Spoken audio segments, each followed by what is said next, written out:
Hello everyone, welcome. We are back again here on Nile News on Nile TV. You're watching a very special segment, and seriously, dear viewers, it's a very special segment for today. In this segment, we have with us Mohamed Dalal, who is a serial entrepreneur who supports companies to be valuable and profitable. And Dalal has founded 5 startups in Alexandria. He runs a series of international business conferences, and he has given hundreds of talks on entrepreneurship and marketing in more than 30 countries. He is also an avid volunteer and has been a part of several non-governmental organizations and active with local youth initiatives. And dear viewers, it's worth to mention that the IEEE Vice Chairman Entrepreneurship Committee at the EEE is, of course, with us today, Mohamed Dalal, and it's our pleasure, of course, to share this segment with his experience and tell us more about his achieved goals and his future plans. A very good day, sir. Of course, a wonderful introduction to start with a wonderful segment with you. And thank you, especially that it is very controversial, and it's a very important topic to discuss and to touch and pinpoint on in today's episode of Nile News, and have you with us to tell us more about all the ongoings on it. A very good day, sir. Sir, could you tell me more about, of course, this experience, and tell us more about the achieved goals and the future plans? Okay, so I'm Mohamed Dalal. I'm in background of engineering. Yes, my pleasure being with you.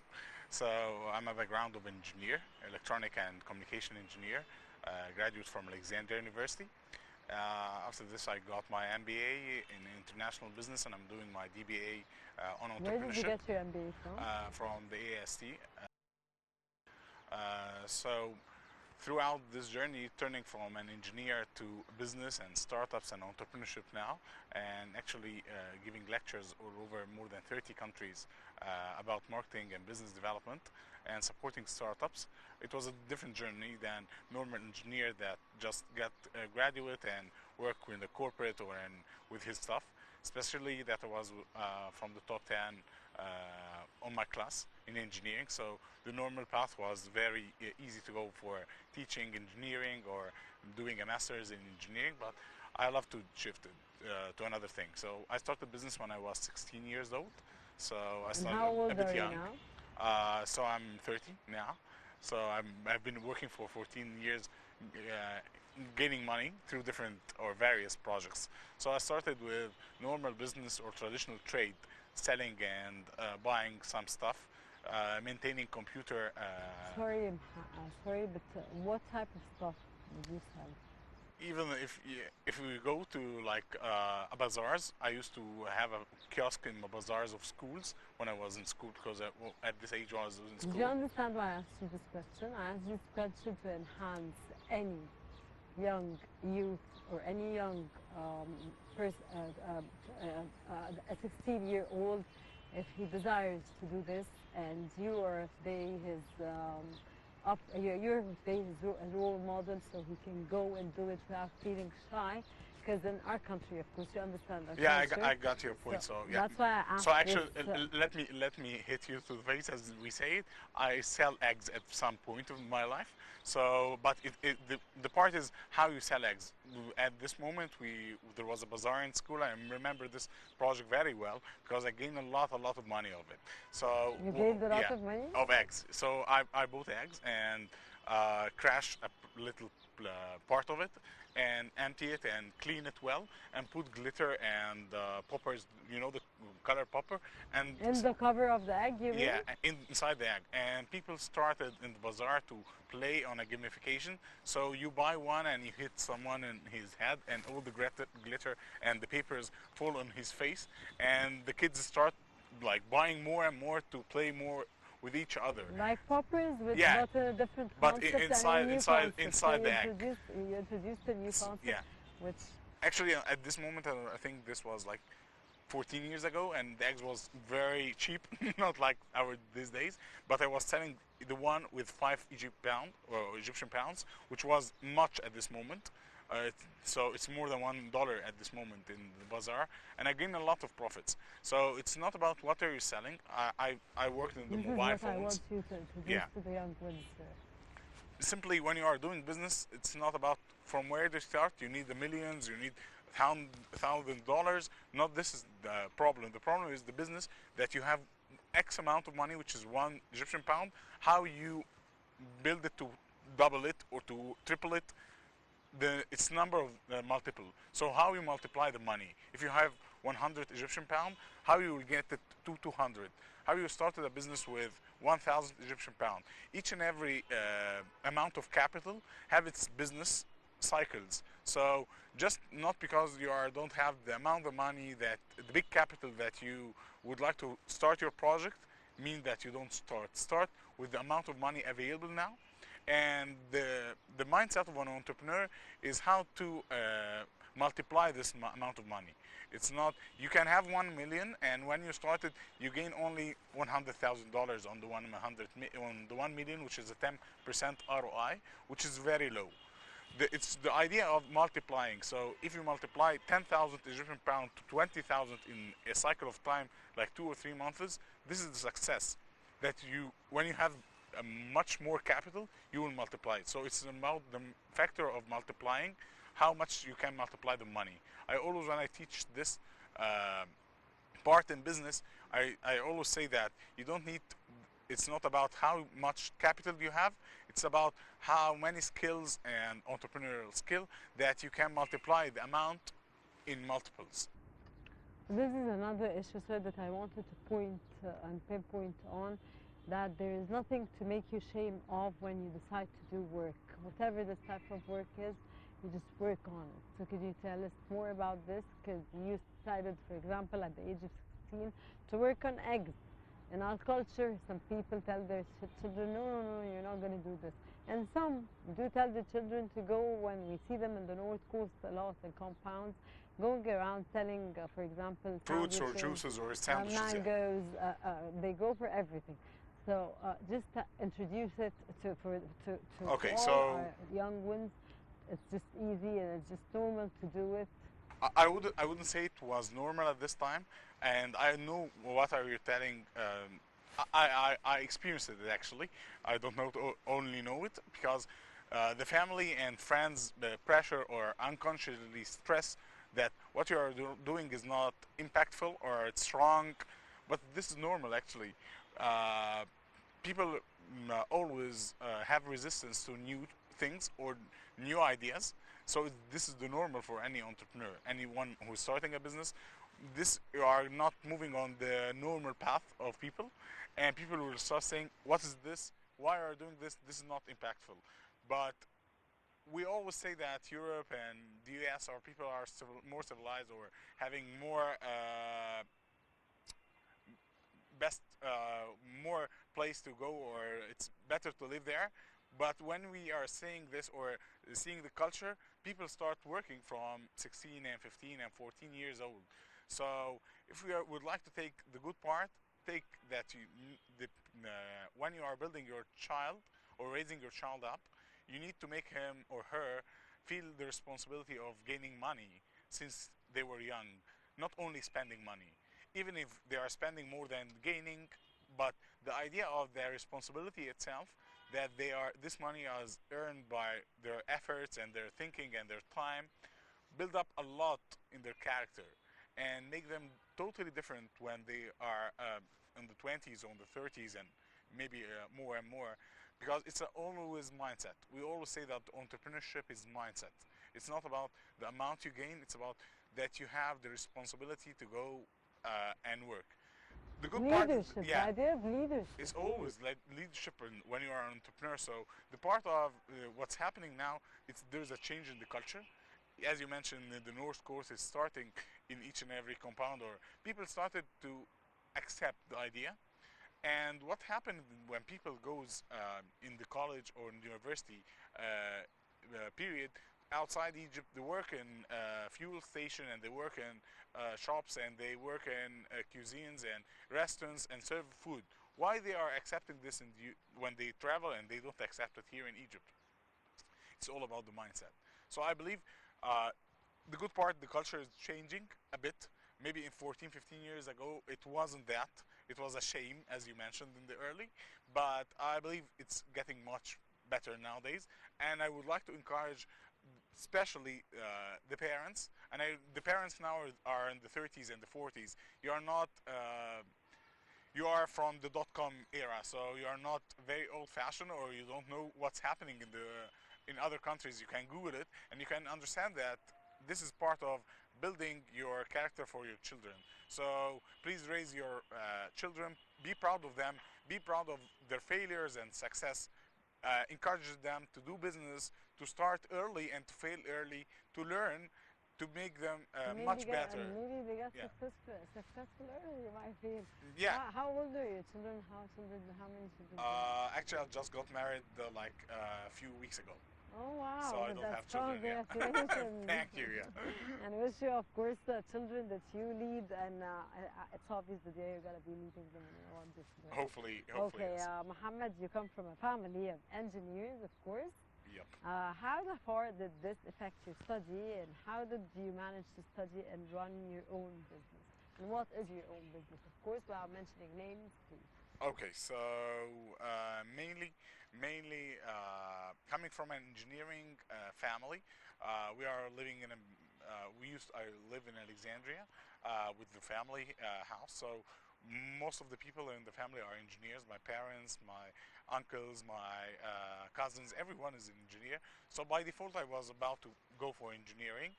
I didn't have another option, I believe, and I thought this is the best thing to do. But as we grow and as I was doing trade and business since I was in school, I started understanding that my passion is more about business, not only engineering. I learned from engineering the mindset of time management, working under stress. I believe you always know that engineers work under stress, but this was always good to know. And also the systematic thinking or analytic thinking, which is very good in business. But my passion was about business, so I turned this and I used all the skills that I learned in engineering after I graduated to start business. Actually, I founded the first company legally in 2012. Okay, I was still in the university at this moment with the founders that were graduates, and this was the first. And the second was a mobile application. At this moment, it failed, and I learned a lot from failure. After this, I have a marketing consultancy agency, a marketing execution and software house. And the last project Why is. do you fail a lot? I didn't fail a lot. From the 5 startup, I failed once, but it was a learning curve because simply I learned that when you fail, fail fast. So don't take too much time to be stubborn and no, I will success if it's there is something that you don't understand in the whole business model. You need to have advice. And this part, I would like to say that you always have to have a mentor in your life. A mentor, maybe your father, your mother, someone from the family. A mentor from the university. A mentor is a teacher in school. A mentor is someone who's successful in something you would like to achieve. Because a mentor always accelerates your success. He's coming from a lot of years of experience. He gives you a glimpse in a few hours or a few moments that you meet on a monthly basis or something, or you have an advice from him in a call, and he bridge a gap that could take you a learning curve for months. So the key was to have a mentor. Always ask and never be shame or afraid to ask, because whenever you ask, you get the good answer that will accelerate your success. Okay, Mohammed, you said that you have learned just as much from your successes as you have from your failures. And what do you think it takes to launch a successful setup or startup? Okay, so mainly as we are living in the fourth industrial revolution, so everything is either tech or tech enabled in a way or another. And coming from an engineering or a communication and software background, so this is my expertise, yani. So starting a startup, if you are the founders, you need to get a good idea and you need to test the idea. It's not always that it's a good idea for myself. You need to have a good idea that have a real market need. So you need to go to the market. You need to understand business first. So it's not only about the technical part. It's always about the customers. You are serving people, so customer need to have a need to use your product or service. So you need to be understanding the market well, get to the product, do a prototype, and go to the market. The market, I always say, it's the big teacher. So whenever it's happening in the kitchen or the lab or in the office, has nothing to do with the real market. So go to the market, understand more about how people perceive your product and position your product. And the main key for entrepreneur, for me, if you would like to sum it in a one word, it's resilience. Be Resilience. resilient. So be resilient is it's not an easy path starting your own business. You will face a lot of ups and downs, obstacles. So it's your resilience is being okay. Each and every bunch you take or down you have, you will get next morning, go back to work, understand from your failure, and enhance and be flexible, working around your problem or obstacles to find a solution. But if you are not resilient and you are not flexible, you will be stuck in the problems and you'll never move to the next stage. So the path is long. You have a long path. You just need to be flexible enough to move around the obstacles that you are facing for the next stage or the next level. Okay, due to your experience in entrepreneurship, you were selected as the representative of youth and entrepreneurs, a future leader of the Arab world in many international conferences. What was your recent participation and what did you gain from these in the past participation? Okay, so I love traveling, and Everybody loves traveling. yeah. When it comes to our culture, we love traveling. Yeah, so actually, I learned a lot, especially from international events and international conferences, because it's not only the culture from the one city or the one country you are visiting, it's from all the participants in this place. So, since when the last 10 years, I've been traveling more than 30 countries, giving sessions or attending workshops or attending sessions or conferences. I learned from the diversity. Diversity is power. So the diversity of people and diversity of culture that you meet, you always learn and you see new innovations. So I learned a lot throughout this journey, and I believe it changed a lot in my character. Due to the COVID, I wasn't traveling; everything was online. So in the past 2 years, I wasn't traveling much, only in Dubai. In the last thing was in Dubai. It was a IoT conference on Africa. So I was doing mentorship for startups, more than 30 startups. I was doing mentorship there.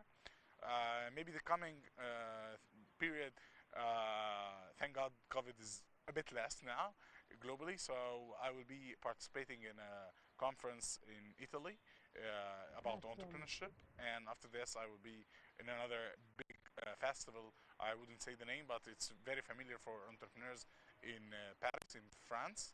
And maybe after that, I will be joining another one in Canada. So this Hopefully. is the next 2 3 months Okay, plan. Mohammed, you're the youngest participant at the World Economic Forum, which is held in Davos in 2015. How did you view this experience from your own perspective? From my perspective, it was a tipping point in my life. It was a Uh, turning point? yeah, turning point in my life. So I was 22 years old at this moment, and I was the youngest in Davos. And Davos is, or the the World Economic Forum in Davos is the biggest event ever in the world. It's an annual event for all the leaders. So the actually President Abdel Fattah Sisi was there and giving a speech, a keynote speech there, and I was there as a global shaper. So. Seeing the leaders, the ministers from all the countries, seeing the writers, the economists of all the countries. Actually, it's the global hub for all the economists to be there. seeing how setup of the future.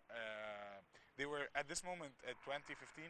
There was a published the book for the fourth industrial revolution that in 2022 we are saying that we are living. So seeing the future early changed a lot of my mind. If you will send a message to young people all over Egypt, among which are my three orphans, what would you tell them to do?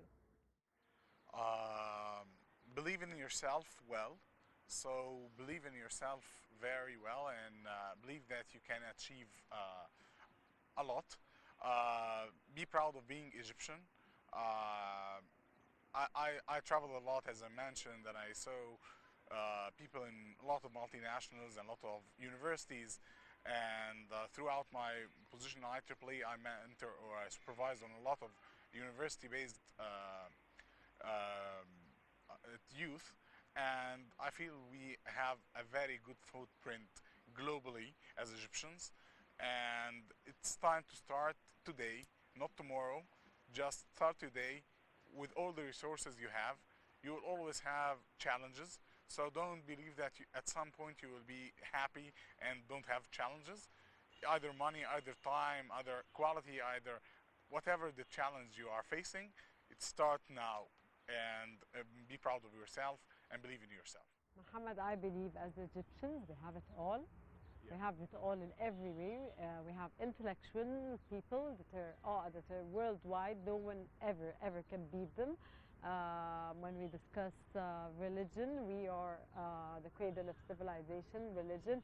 We export, of course, Islam all over the world. Egypt is a country that no country can ever beat, with all the calibers it has in. Totally with, agree. of course, under the auspices of and the directives of President Fattah al-Sisi. Finally, what are your future plans? I'm working now. The last company is supporting entrepreneurs all over Egypt. I wouldn't mention the name as you said, but we are supporting entrepreneurs and tech entrepreneurs all over Egypt, and trying to get them all investments also and connecting them with the whole world and the international investment as much as we can. So this is my daily work for this period. I hope I succeed, and I hope to see more and more successful entrepreneurs, even much more than myself. Okay, Engineer Mohamed Dalal, of course, Vice Chairman, Entrepreneurship Committee at the Triple E. We thank you so much for joining us in today's interview at Nile Cruise. Of course, it was a pleasure to have you with us. It's my pleasure. It's Thank our you. first time, I think, in our program to hit engineers and the idea, the entire idea, and leadership, entrepreneurship. It was a great pleasure to have you. It was, of course, you added informative knowledge. Very proud to have such calibers as yourself in our program and in our country as a whole. Thank you very much for being with us in today's episode. Congratulations on your marriage, and hopefully you'll be with us one day when you have babies and you have children that you lead, and we'll watch and see how you lead them. Thank you. Thank you very much for being with us. Thank you for the invitation, and it's my pleasure being with you. Thank you, Reed. Thank you very much. Dear viewers, this is this edition of this segment of Nile Cruise. Stay with us. We have more. Don't go away. We'll be right back.